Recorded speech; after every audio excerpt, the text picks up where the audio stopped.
بسم الله الرحمن الرحیم. تو این ویدیو میخوایم در ادامه آموزش‌های زیر سیستم حسابداری میخوایم ارسال و دریافت اسناد حسابداری رو به صورت اکسل، XML و تکست، حالا گروهی یا تکی، توی نرم افزار آمیسا بهتون آموزش بدیم.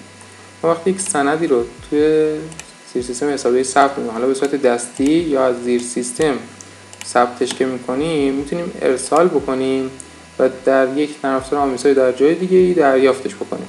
حالا این با زدن این گزینه ما میتونیم به صورت تاریخ، شماره سند یا سیستم صادرکننده اینا رو سندها رو فیلتر بکنیم و گزینه ارسال مجدد اگر بزنیم رو بدون ارسال مجدد، اون سندهایی که یک بار ارسال کردیم دیگه ارسال نمیشن. حالا ما میتونیم از این روش برای ارسال استفاده بکنیم یا اینکه اون سندهایی که میخوایم ارسال بکنیم رو انتخاب بکنیم، روی ارسال کلیک راست بکنیم، ارسال اسناد حسابداری انتخاب شده رو بزنیم. تو این روش اون سندهایی که سلکت کرده بودیم انتخاب میشن، ارسال مجدد بدون سوال. تاریخ و ساعت رو تو نام فایل نیاز ندارم، من مسیرش رو دسکتاپ قرار میدم، نام فایل رو مثلا 1 میذارم، 1 دارم، اول پاکش میکنم.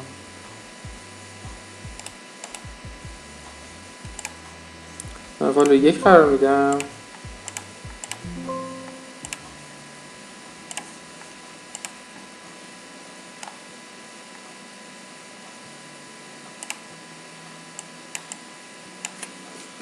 فایل 1 قرار میدم و تایید میکنم.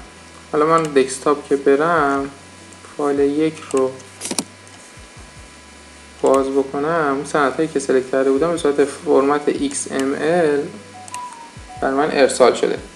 حالا میتونم بیام داخل نرم افزار، از داخل اسناد، لیست اسناد موقت، دریافت، من دریافت کلیک راست بکنم، 3 تا گزینه بهم میده. گزینه اول دریافت برای فرمت XML هست که این سندی که الان ما خروجی گرفتیم XML، ما میتونیم کدینگ حساب، مراکز و کالاهامون رو به صورت فرمت XML آماده بکنیم و در داخل سیستم دریافت بکنیم. حالا جلوتر تو آموزش بعدی تو زیر سیستم های مختلف رو هم بهتون نمایش میدم که بتونیم ارسال دریافت و به صورت XML رو انجام بدیم. این یکی از روش هاست. روش دیگه که داریم دریافت فایل از فایل تکست هست. حالا این فایل تکست رو شما میتونید به صورت دستی آماده بکنید، یعنی فایل نوتپد باز بکنید و با اون ساختاری که داره فایل تکست رو آماده بکنید. یا اینکه کاری دیگه که میتونید بکنید اینه که بیایید داخل فایل اکسل اون ساختار رو آماده بکنید و داخل یک نوتپد پیست بکنید. ساختار چجوریه؟ ستون‌های اجباری که وجود داره، ستون اول ما باید حتما شماره سند حسابداری باشه. این به چه صورت هست؟ اون ردیف هایی که مربوط به یک سند هستند شماره یکسان دارن. مثلا این 4 ردیف اول مربوط به سند شماره 1 هست، شمارهشون همشون 1 هست و تاریخ ستون دوممون هست که اجباری هست و تاریخ ها هم باید مشابه باشه.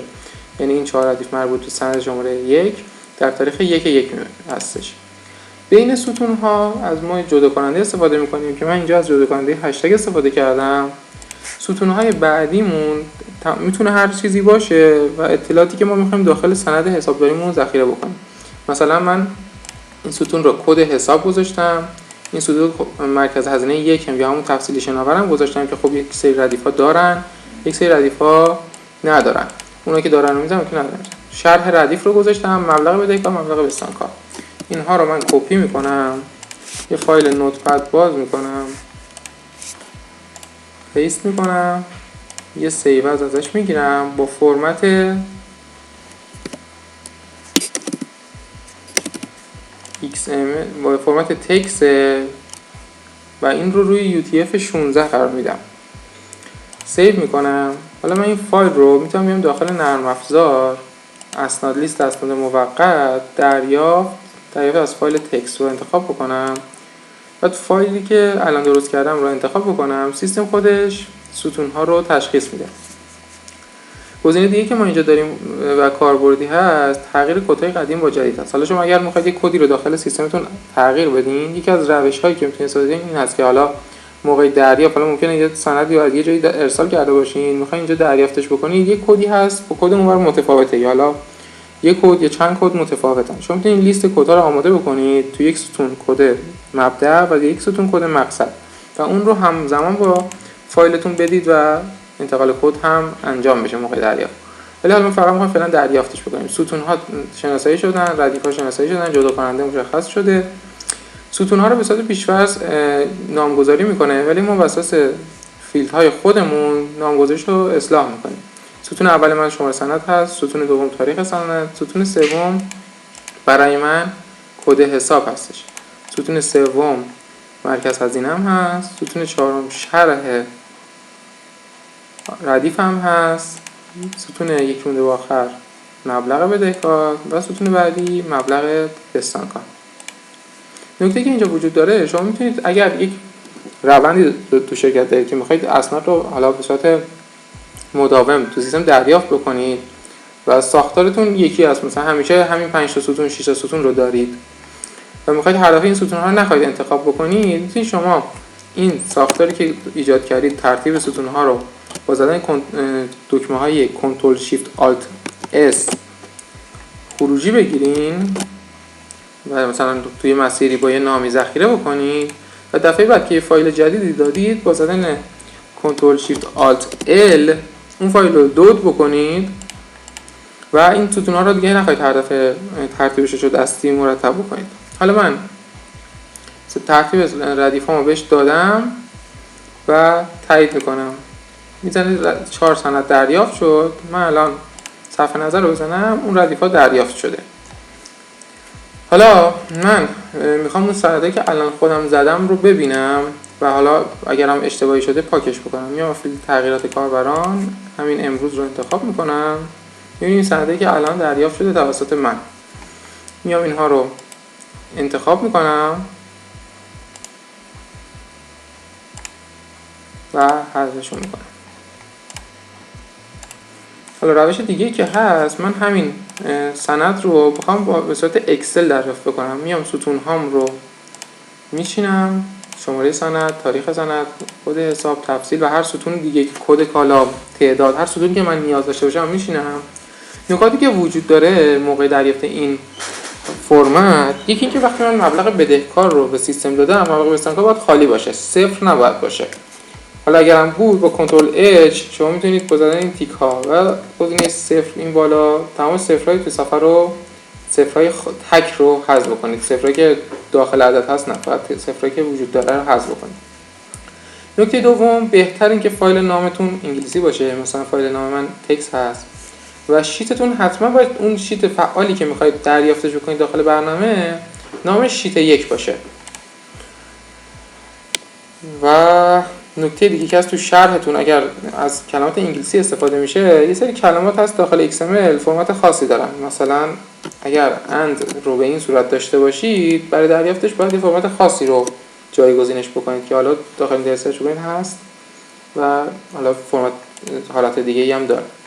من این رو مثلا میخوام دریافت بکنم، میام داخل نرم افزار اسناد، لیست اسناد موقت، دریافت رو کلیک راست میکنم، دریافت از فایل اکسل رو میزنم. ردیف اول من شماره ستون، نام ستون هم هست، تیکش رو میذارم باشه. فایل اکسل هم رو انتخاب میکنم، نرم افزار ستون ها رو تشخیص میده. حالا نام ها رو تشخیص نداده، حالا اونجوری که من نوشتم با چیزی که داخل سیستم هست متفاوت بوده. من میام با زدن کلیک وسط موس ستون ها رو به نرم افزار معرفی میکنم. و خب اینجا برای چون حالتهای مختلفی داره، برای هر فیلدی چند تا نام گذاشتیم ولی خیلی اهمیت نداره. شما اون اولیش رو انتخاب بکنید و تایید بکنید. الان اینجا ستونی که من نوشته بودم، حالا مبلغ بدهکاری که من نوشته بودم، حالا چه فرقی داشته با سیستم متفاوت بوده. من این رو میام مبلغ بدهکار رو انتخاب میکنم، نام ستون من الان موضوع بگیره هم به اون نام SQLیش تغییر میکنه. این میشه شرح. من میتونستم شرح سند هم دریافت بکنم، ولی این شرحی که من الان دارم شرح ردیف هم هست. کد مرکز 1 که برای من تفصیلی اسمش، کد حساب، تاریخ سند و در آخر شماره سند. من این سند رو دریافت میکنم. 4 تا سند برای من اومد که حالا با حالت پیشنویس هم دریافت شد. من حالا با فیلتر کردن این اسناد با تاریخ امروز جداشون میکنم و دوباره حذفشون میکنم.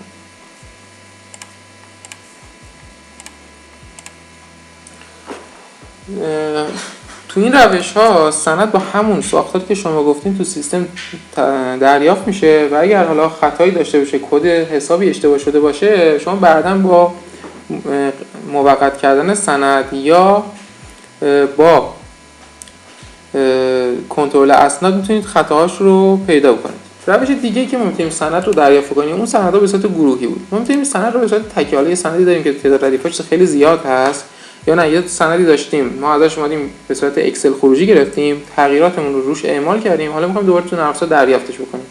ما میتونیم بیایم اینجا اسناد، لیست اسناد موقت رو باز بکنیم، یک سند جدید رو باز بکنیم، از این گزینه استفاده بکنیم و اون فایل بازم که ردیف اول من نام ستون هام هست، فایلی که الان میخوام دریافت بکنم این هستش. پس برای همین من میام این شیتم رو نامش رو، این شیتی که نمیخوام دریافت بکنم نامش رو عوض میکنم، این شیتی که میخوام دریافت بکنم رو نامش رو میکنم شیت 1. راست این چین بودن شیت هم اهمیتی نداره، دریافت میشه. من این رو ذخیره میکنم، داخل نرم افزار فایلم دوباره انتخاب میکنم. این دفعه اون شیتی که نامش شیت 1 هست رو دیتاشو بر من میاره. باز هم ستونایی که حالا نامش رو درست زده باشیم رو تشخیص میده. اون ستونایی که نامش با نام داخل نرم افزار متفاوت باشه رو بهش با کلیک وسط موس اعلام میکنیم. مثلا برای من این ستون شرح ردیف هستش. من اینجا تایید رو که بزنم ردیف ها رو برای من دریافت میکنه داخل نرم افزار و بعد میتونم با زدن تایید این سند رو دریافت کنم. حالا تاریخ و شرح و نوع سند رو مثلا میتونم پیشنویس دریافت کنم و تایید بکنم. با این روش من میتونم یک سند حسابداری رو هم به ردیفاش رو داخل نرم افزار دریافت کنم. نکته دیگه ای برای دریافت اسناد وجود نداره. امیدوارم براتون مفید بوده باشه.